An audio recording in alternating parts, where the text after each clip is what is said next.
Hello students, ഈ വീഡിയോയിൽ നമ്മൾ ഡിസ്കസ് ചെയ്യുന്നത് സൈക്രോമെട്രിക് പ്രോപ്പർട്ടീസ് എന്ന് പറയുന്ന ഒരു ടോപ്പിക്കാണ്. ഈ സൈക്രോമെട്രി എന്ന് പറഞ്ഞാൽ മോയിസ്റ്റ് എയർ എന്ന് പറഞ്ഞാൽ സാധാരണ ഡ്രൈ എയറിൻ്റെയും വാട്ടർ വേപ്പറിൻ്റെയും കൂടെയുള്ള മിക്സ്ചറിനെയാണ് മോയിസ്റ്റ് എയർ എന്ന് പറയുന്നത്. ആ മോയിസ്റ്റ് എയറിൻ്റെ പ്രോപ്പർട്ടീസിനെയാണ് സൈക്രോമെട്രിക് പ്രോപ്പർട്ടീസ് എന്ന് പറയുന്നത്. അപ്പോൾ ഈ സൈക്രോമെട്രിക് പ്രോപ്പർട്ടീസ് റിലേറ്റഡ് ആയിട്ടുള്ള കുറച്ച് ടേംസ് ആണ് ഞാനിവിടെ ലിസ്റ്റ് ചെയ്തിട്ടുള്ളത്. അപ്പോൾ ഈ ടേംസ് എന്തൊക്കെയാണെന്ന്, അതിൻ്റെ ഡെഫിനിഷൻ എന്താണെന്നും അതിൽ റേഷ്യോ എന്തെങ്കിലും ഉണ്ട്, ഇക്വേഷനൊക്കെ ഉണ്ടെങ്കിൽ ആ ഇക്വേഷനും കൂടെ പറഞ്ഞ് മനസ്സിലാക്കാനുള്ള ഒരു വീഡിയോ ആണ് ഇത്. ആദ്യമായിട്ട് നമുക്ക് ഡ്രൈ എയർ എന്താണെന്ന് നോക്കാം. ഡ്രൈ എയർ എന്ന് പറഞ്ഞാൽ ഈ വാട്ടർ വേപ്പറിൻ്റെ കണ്ടൻ്റ് ഒന്നും ഇല്ലാത്ത ഡ്രൈ ആയിട്ടുള്ള എയറിനെയാണ് സാധാരണ ഡ്രൈ എയർ എന്ന് പറയുന്നത്. നമ്മൾ അറ്റ്മോസ്ഫിയറിലുള്ള എയറിൽ തന്നെ വാട്ടർ വേപ്പറിൻ്റെ കണ്ടൻ്റൊന്നും ഇല്ല എങ്കിൽ അതിനെ ഡ്രൈ എയർ എന്ന് പറയാം. അതേസമയം ഡ്രൈ എയറിൻ്റെ കൂടെ വാട്ടർ വേപ്പറും കൂടെ ഉണ്ടെങ്കിൽ, വാട്ടർ വേപ്പറിൻ്റെ കണ്ടൻറ്റും കൂടെ ഉണ്ട് എങ്കിൽ അതിനെ മോയിസ്റ്റ് എയർ എന്ന് പറയും. അത് മേ ബി തണുപ്പ് കാലത്തുള്ള എയറിനെ നമുക്ക് വേണമെങ്കിൽ മോയിസ്റ്റ് എയർ എന്ന് പറയാം, അല്ലെങ്കിൽ വെളുപ്പാൻ കാലത്തുള്ള എയറിനെ മോയിസ്റ്റ് എയർ എന്ന് പറയാം. മഞ്ഞ് ഒക്കെ ഉണ്ട് എങ്കിൽ അതിനെ മോയിസ്റ്റ് എയർ എന്ന് പറയാം. മഞ്ഞെന്ന് പറഞ്ഞാൽ അതിൻ്റെ അകത്ത് എയറിൻ്റെ അകത്ത് വാട്ടർ വേപ്പർ കണ്ടൻറ്റും കൂടെ ഉള്ളപ്പോഴാണ് അതിനെ മഞ്ഞ് എന്ന് നമ്മൾ പറയുന്നത്. അപ്പം അങ്ങനത്തെ എയറിനെ മോയിസ്റ്റ് എയർ എന്ന് പറയും. അപ്പം ഡ്രൈ എയറിൻ്റെയും വാട്ടർ വേപ്പറിൻ്റെയും കൂടെ മിക്സ്ചറിനെയാണ് മോയിസ്റ്റ് എയർ എന്ന് പറയുന്നത്. സാച്ചുറേറ്റഡ് എയർ എന്ന് പറഞ്ഞാൽ ഡ്രൈ എയറിൽ ഉൾക്കൊള്ളാൻ സാധിക്കുന്നതിൻ്റെ മാക്സിമം വാട്ടർ വേപ്പർ നമ്മൾ അതിനെ ആഡ് ചെയ്യും. അങ്ങനെ ഉൾക്കൊള്ളാൻ സാധിക്കുന്ന മാക്സിമം വാട്ടർ വേപ്പർ ആഡ് ചെയ്യപ്പോഴേക്കും ആ കണ്ടീഷനെ നമ്മൾ സാച്ചുറേറ്റഡ് എയർ എന്ന് പറയും. സാച്ചുറേറ്റഡ് എയർ എന്ന് പറഞ്ഞാൽ സാച്ചുറേറ്റഡ് ആയിട്ടുള്ള കണ്ടീഷനാണ്. അതായത് പിന്നെ അതിലേക്ക് വാട്ടർ വേപ്പർ കണ്ടന്റ് നമുക്ക് ആഡ് ചെയ്യാൻ പറ്റത്തില്ല. ഈ ഡ്രൈ എയറിൽ ഉൾക്കൊള്ളാൻ കഴിയുന്ന അത്ര വാട്ടർ വേപ്പർ അതിൻ്റെ അകത്ത് ആഡ് ചെയ്ത് കഴിഞ്ഞു, മാക്സിമം വാട്ടർ വേപ്പർ അതിൻ്റെ അകത്ത് ആഡ് ചെയ്ത് കഴിഞ്ഞു. ഇനി വാട്ടർ വേപ്പർ ഒന്നും ആഡ് ചെയ്യാൻ പറ്റാത്ത ഒരവസ്ഥയെത്തും. ആ ഒരു സിറ്റുവേഷനിലുള്ള എയറിനെയാണ് സാച്ചുറേറ്റഡ് എയർ എന്ന് പറയുന്നത്. ആ സാച്ചുറേറ്റഡ് എയർ എന്ന് പറഞ്ഞാൽ അതിൽ ഡ്രൈ എയറിൽ ഉൾക്കൊള്ളാൻ കഴിയുന്നതിൻ്റെ മാക്സിമം വാട്ടർ വേപ്പർ അതിൻ്റെ അകത്ത് കാണും. അപ്പോൾ ആ എയറിനെയാണ് സാച്ചുറേറ്റഡ് എയർ എന്ന് പറയുന്നത്. ഇനി അടുത്തതാണ് ഈ സ്പെസിഫിക് ഹ്യൂമിഡിറ്റി അല്ലെങ്കിൽ അബ്സല്യൂട്ട് ഹ്യൂമിഡിറ്റി അല്ലെങ്കിൽ ഹ്യൂമിഡിറ്റി റേഷ്യോ എന്ന് പറയുന്ന സംഭവം. അതായത് നോർമലായിട്ടുള്ള ഹ്യൂമിഡിറ്റി. അതായത് എന്താണ് സ്പെസിഫിക് ഹ്യൂമിഡിറ്റി? എല്ലാം സെയിം തന്നെയാണ്. സ്പെസിഫിക് ഹ്യൂമിഡിറ്റിയും അബ്സല്യൂട്ട് ഹ്യൂമിഡിറ്റിയും ഹ്യൂമിഡിറ്റി റേഷ്യോയും എല്ലാം സെയിം തന്നെയാണ്. പല പല വേർഡ്സിൽ അറിയപ്പെടുന്നു എന്നേ ഉള്ളൂ. ഇതെല്ലാം ഹ്യൂമിഡിറ്റി തന്നെയാണ്.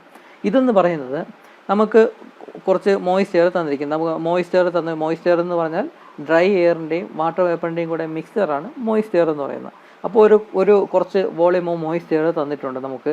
ആ തന്നിട്ടുള്ള മോയിസ്റ്റ് എയറിൽ എത്ര മാസ് ഓഫ് വാട്ടർ വേപ്പർ ഉണ്ട് ഡിവൈഡ് ബൈ എത്ര മാസ് ഓഫ് ഡ്രൈ എയർ ഉണ്ട്. നമുക്ക് തന്നിട്ടുള്ള കുറച്ച് വോളിയം ഓഫ് മോയിസ്റ്റ് എയർ എന്ന് പറഞ്ഞാൽ വാട്ടർ വേപ്പറും ഡ്രൈ എയറും തമ്മിലുള്ള മിക്സ്ചറിനെയാണ് മോയിസ്റ്റ് എയർ എന്ന് പറയുന്നത്. അപ്പം നമുക്ക് തന്നിട്ടുള്ള വോളിയം ഓഫ് മോയിസ്റ്റ് എയറിൽ എത്ര മാസ് ഓഫ് വാട്ടർ വേപ്പർ ഉണ്ട് ഡിവൈഡഡ് ബൈ അതിൽ എത്ര മാസ് ഓഫ് ഡ്രൈ എയർ ഉണ്ട്. ആ രണ്ടിൻ്റെയും കൂടെ റേഷ്യോയാണ് സ്പെസിഫിക് ഹ്യൂമിഡിറ്റി അല്ലെങ്കിൽ അബ്സല്യൂട്ട് ഹ്യൂമിഡിറ്റി അല്ലെങ്കിൽ ഹ്യൂമിഡിറ്റി റേഷ്യോ എന്ന് പറയുന്നത്. നമുക്ക് തന്നിട്ടുള്ള മോയിസ്ചറിൽ കുറച്ച് വോളിയം ഓഫ് മോയിസ്ചർ തന്നിരിക്കും. ആ തന്നിട്ടുള്ള മോയിസ്ചറിൽ എത്ര മാസ് ഓഫ് വാട്ടർ വേപ്പർ ഉണ്ട് ഡിവൈഡ് ബൈ എത്ര മാസ് ഓഫ് ഡ്രൈ എയർ ഉണ്ട്. അതിനെയാണ് സ്പെസിഫിക് ഹ്യൂമിഡിറ്റി അല്ലെങ്കിൽ അബ്സല്യൂട്ട് ഹ്യൂമിഡിറ്റി അല്ലെങ്കിൽ ഹ്യൂമിഡിറ്റി റേഷ്യോ എന്ന് പറയുന്നത്.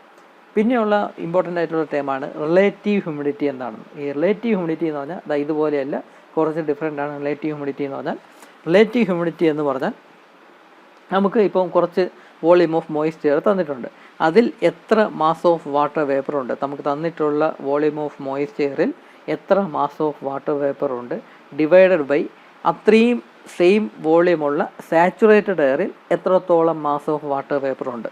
അതായത് സാച്ചുറേറ്റഡ് എയർ എന്ന് പറഞ്ഞാൽ മാക്സിമം വാട്ടർ വേപ്പർ ഡ്രൈ എയറിൽ ഉൾക്കൊള്ളാൻ പറ്റുന്ന മാക്സിമം വാട്ടർ വേപ്പർ ആഡ് ചെയ്ത കണ്ടീഷനിൽ വെച്ചിട്ടുള്ള മോയിസ്റ്റ് എയറിനെയാണ് സാച്ചുറേറ്റഡ് എയർ എന്ന് പറയുന്നത്. സാച്ചുറേറ്റഡ് എയർ എന്ന് പറഞ്ഞാൽ അത് മോയിസ്റ്റ് എയർ തന്നെയാണ്, പക്ഷേ അതിൽ മാക്സിമം വാട്ടർ വേപ്പർ അതിൽ ആഡ് ചെയ്ത് വെച്ചിട്ടുണ്ട്. പിന്നെ അതിൽ കൂടുതൽ വാട്ടർ വേപ്പർ പിന്നെ ആഡ് ചെയ്യാൻ പറ്റത്തില്ല.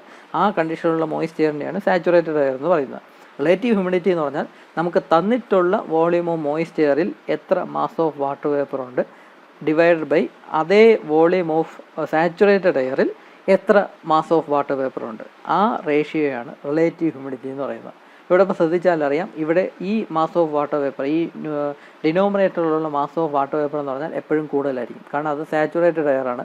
അതിലായിരിക്കും ഏറ്റവും maximum amount of water vapour content ഉള്ളത്. അപ്പോൾ അതുകൊണ്ട് തന്നെ ഈ ഒരു വാല്യൂ, ഡിനോമിനേറ്റർ വാല്യൂ എന്ന് പറഞ്ഞാൽ എപ്പോഴും ഹയർ ആയിരിക്കും. അതിനേക്കാളും കുറച്ച് മാസ് ഓഫ് വാട്ടർ വേപ്പറേ സാധാരണ മോയിസ്ചറിൽ ഉണ്ടാവുകയുള്ളൂ.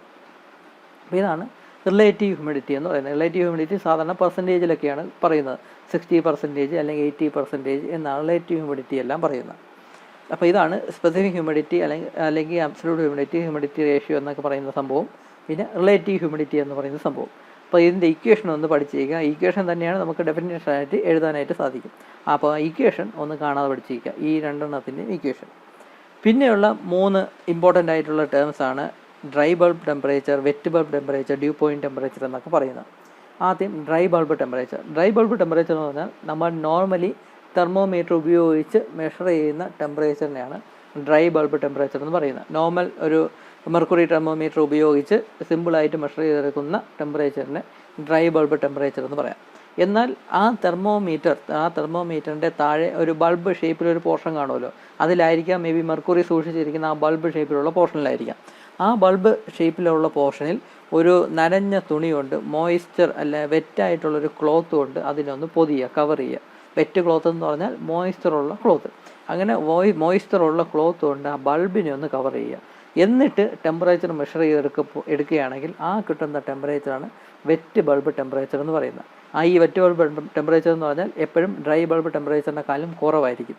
കാരണം അതിൻ്റെ ബൾബിൽ, ആ തെർമോമീറ്ററിൻ്റെ ബൾബിൽ നനഞ്ഞ തുണി മോയ്സ്ചറുള്ള ക്ലോത്ത് കൊണ്ട് പൊതിഞ്ഞിട്ടുണ്ട്. എന്നിട്ടായിരിക്കും ടെമ്പറേച്ചർ മെഷർ ചെയ്യുന്നത്. അപ്പോൾ അതുകൊണ്ട് തന്നെ ടെമ്പറേച്ചർ, ഈ ഡ്രൈ ബൾബ് ടെമ്പറേച്ചർ എന്ന് പറയുന്ന ആ ടെമ്പറേച്ചറിനെക്കാളും കുറവായിരിക്കും വെറ്റ് ബൾബ് ടെമ്പറേച്ചർ എന്ന് പറയുന്നത്. ഈ വെറ്റ് ബൾബ് ടെമ്പറേച്ചർ വേരി ചെയ്യുന്ന ഹ്യൂമിഡിറ്റി വച്ചിട്ടാണ്. കൂടുതൽ ഹ്യൂമിഡിറ്റി ഉള്ളതും കുറഞ്ഞ ഹ്യൂമിഡിറ്റി ഉള്ള അറ്റ്മോസ്ഫിയറിൽ ഈ വെറ്റ് ബൾബ് ടെമ്പറേച്ചർ ഡിഫറൻ്റ് ആയിരിക്കും. അപ്പോൾ ഹ്യൂമിഡിറ്റി മാറുന്നതനുസരിച്ച് വെറ്റ് ബൾബ് ടെമ്പറേച്ചർ എന്ന് പറയുന്ന ആ റീഡിങ് ഡിഫറൻ്റ് ആയിരിക്കും. സപ്പോസ് ഇപ്പം നനഞ്ഞ തുണി വെച്ച് ക്ലോത്ത് വെച്ച് ബൾബിനെ പൊതിഞ്ഞിട്ടാണ് ടെമ്പറേച്ചർ മെഷർ ചെയ്യുന്നതെന്ന് കരുതുക.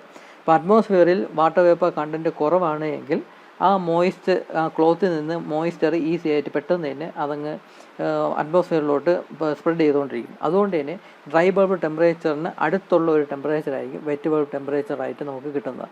അതേസമയം അറ്റ്മോസ്ഫിയറിൽ ഒരുപാട് വാട്ടർ വേപ്പർ കണ്ടൻറ് ഉണ്ട് എങ്കിൽ നമ്മൾ ഈ മോയ്സ്ചർ കണ്ടൻറ് ഉള്ള തുണി കൊണ്ട് പൊതിയുകയാണെങ്കിൽ അതിൽ നിന്ന് മോയ്സ്ചർ വളരെ പതുക്കെ മാത്രമേ അത് ഉണങ്ങുകയുള്ളൂ. അപ്പോൾ അതുകൊണ്ട് തന്നെ അങ്ങനെയാണെങ്കിൽ വെറ്റ് ബൾബ് ടെമ്പറേച്ചർ എന്ന് പറഞ്ഞാൽ വളരെ ഒരുപാട് കുറവായിരിക്കും. ഡ്രൈ ബൾബ് ടെമ്പറേച്ചറിനെക്കാളും ഒരുപാട് കുറവായിരിക്കും ഈ വെറ്റ് ബൾബ് ടെമ്പറേച്ചർ എന്ന് പറയുന്നത്. അപ്പോൾ ഈ വെറ്റ് ബൾബ് ടെമ്പറേച്ചർ എന്ന് പറഞ്ഞാൽ ആ തെർമോമീറ്ററിൻ്റെ ബൾബിനെ ഒരു വെറ്റ് ക്ലോത്ത് കൊണ്ട്, മോയ്സ്ചറുള്ള ക്ലോത്ത് കൊണ്ട് കവർ ചെയ്തിട്ട് മെഷർ ചെയ്യുന്ന ടെമ്പറേച്ചറാണ് വെറ്റ് ബൾബ് ടെമ്പറേച്ചർ എന്ന് പറയുന്നത്. ഈ ഡ്രൈ ബൾബ് ടെമ്പറേച്ചറും വെറ്റ് ബൾബ് ടെമ്പറേച്ചറും തമ്മിലുള്ള ഡിഫറൻസ്, ആ ടെമ്പറേച്ചർ ഡിഫറൻസിനെയാണ് വെറ്റ് ബൾബ് ഡിപ്രഷൻ എന്ന് പറയുന്നത്. ഈ ഒരു ടേമും കൂടെ പഠിച്ചിരിക്കുക. ഈ dry bulb temperature minus wet bulb temperature, ഈ രണ്ട് ടെമ്പറേച്ചറിൻ്റെ ഡിഫറൻസിനെയാണ് വെറ്റ് ബൾബ് ഡിപ്രഷൻ എന്നുകൊണ്ട് ഉദ്ദേശിക്കുന്നത്. അപ്പോൾ dry bulb temperature, wet bulb temperature, നമ്മൾ നോർമലി തെർമോമീറ്റർ ഉപയോഗിച്ച് മെഷർ ചെയ്യുന്ന ടെമ്പറേച്ചർ എന്ന് പറഞ്ഞാൽ ഡ്രൈ ബൾബ് ടെമ്പറേച്ചർ ആയിരിക്കും. അതേസമയം ബൾബ്, അതിൻ്റെ തെർമോമീറ്ററിൻ്റെ ബൾബിൽ മോയ്സ്ചറുള്ള ക്ലോത്ത് കൊണ്ട് പൊതിഞ്ഞിട്ട് ടെമ്പറേച്ചർ എടുക്കുകയാണെങ്കിൽ ആ കിട്ടുന്ന ടെമ്പറേച്ചറിനെ വെറ്റ് ബൾബ് ടെമ്പറേച്ചർ എന്ന് പറയും. ഇത് രണ്ട് ടെമ്പറേച്ചറിനെ കൂടെ ഡിഫറൻസ് ആണ് ഈ വെറ്റ് ബൾബ് ഡിപ്രഷൻ എന്ന് പറയുന്നത്. ഡ്യൂ പോയിൻറ്റ് ടെമ്പറേച്ചർ എന്ന് പറഞ്ഞാൽ ഈ മോയ്സ്റ്റ് എയറിലുള്ള വാട്ടർ വേപ്പർ കണ്ടൻസ് ചെയ്ത് ലിക്വിഡ് ആവുന്ന ആ ഒരു ടെമ്പറേച്ചർ, ആ ഒരു പോയിന്റിലുള്ള ടെമ്പറേച്ചറിനാണ് ഡ്യൂ പോയിൻറ്റ് ടെമ്പറേച്ചർ എന്ന് പറയുന്നത്. ഇവിടെ ഡ്യൂ എന്ന് പറയാൻ കാര്യം, ഡ്യൂ എന്ന് പറഞ്ഞാൽ മഞ്ഞാണ്. നമ്മൾ രാവിലെ വളരെ വെളുപ്പാൻ കാലത്ത് എണീക്കുമ്പോഴേക്കും ഈ മഞ്ഞ് തുള്ളികൾ ഈ ചെടികളുടെ ഇലകളിലൊക്കെ പറ്റിയിരിക്കുന്നത് കാണാം. സംഭവം എന്ന് വെച്ചാൽ അറ്റ്മോസ്ഫിയറിലുള്ള ആ വാട്ടർ വേപ്പർ കണ്ടൻസായി ഈ ചെടികളുടെ ഇലയിൽ പറ്റിപ്പിടിച്ചിരിക്കുന്നതാണ്. അപ്പോൾ കണ്ടൻസ് ചെയ്തതാണ് മഞ്ഞ് ഉരുകി ലിക്വിഡ് ഫോമിലോട്ട് ആവുന്നത്. അപ്പോൾ ആ ലിക്വിഡ് ഫോമിലോട്ട് ആവുന്ന വാട്ടർ വേപ്പർ കണ്ടൻസായി ലിക്വിഡ് ഫോമിലോട്ടാവുന്ന ആ ടെമ്പറേച്ചറിനാണ് ഡ്യൂ പോയിൻറ്റ് ടെമ്പറേച്ചർ എന്ന് പറയുന്നത്. ഈ ഡ്രൈ ബൾബ് ടെമ്പറേച്ചറും ഡ്യൂ പോയിൻറ്റ് ടെമ്പറേച്ചർ, ഇത് രണ്ടും തമ്മിലുള്ള ഡിഫറൻസിനാണ് ഡ്യൂ പോയിൻറ്റ് ഡിപ്രഷൻ എന്ന് പറയുന്നത്. ഡ്രൈ ബൾബ് ടെമ്പറേച്ചറും ഡ്യൂ പോയിൻറ്റ് ടെമ്പറേച്ചർ, ഇത് രണ്ടും തമ്മിലുള്ള ഡിഫറൻസിനെയാണ് ഡ്യൂ പോയിൻറ്റ് ടെമ്പറേച്ചർ എന്ന് പറയുന്നത്, ഡ്യൂ പോയിൻറ്റ് ഡിപ്രഷൻ എന്ന് പറയുന്നത്. അപ്പോൾ ഡ്യൂ പോയിൻറ്റ് ടെമ്പറേച്ചർ എന്താണെന്ന് മനസ്സിലായല്ലോ. ഈ വാട്ടർ വേപ്പർ, ഈ മോയ്സ്റ്റ് എയറിലുള്ള വാട്ടർ വേപ്പർ കണ്ടൻസായി ലിക്വിഡ് ഫോമിലോട്ടാവുന്ന ആ പോയിന്റിലുള്ള ടെമ്പറേച്ചറിനെയാണ് ഡ്യൂ പോയിൻറ്റ് ടെമ്പറേച്ചർ എന്ന് പറയുന്നത്. ഡ്രൈ ബൾബ് ടെമ്പറേച്ചറും ഡ്യൂ പോയിൻറ്റ് ടെമ്പറേച്ചറും തമ്മിലുള്ള ഡിഫറൻസിനെ, ആ ടെമ്പറേച്ചർ ഡിഫറൻസിനെ ഡ്യൂ പോയിൻറ്റ് ഡിപ്രഷൻ എന്ന് പറയും. അപ്പോൾ വെറ്റ് ബൾബ് ഡിപ്രഷനും ഡ്യൂ പോയിൻറ്റ് ഡിപ്രഷനും, പിന്നെ ഈ 3 ടേംസ്.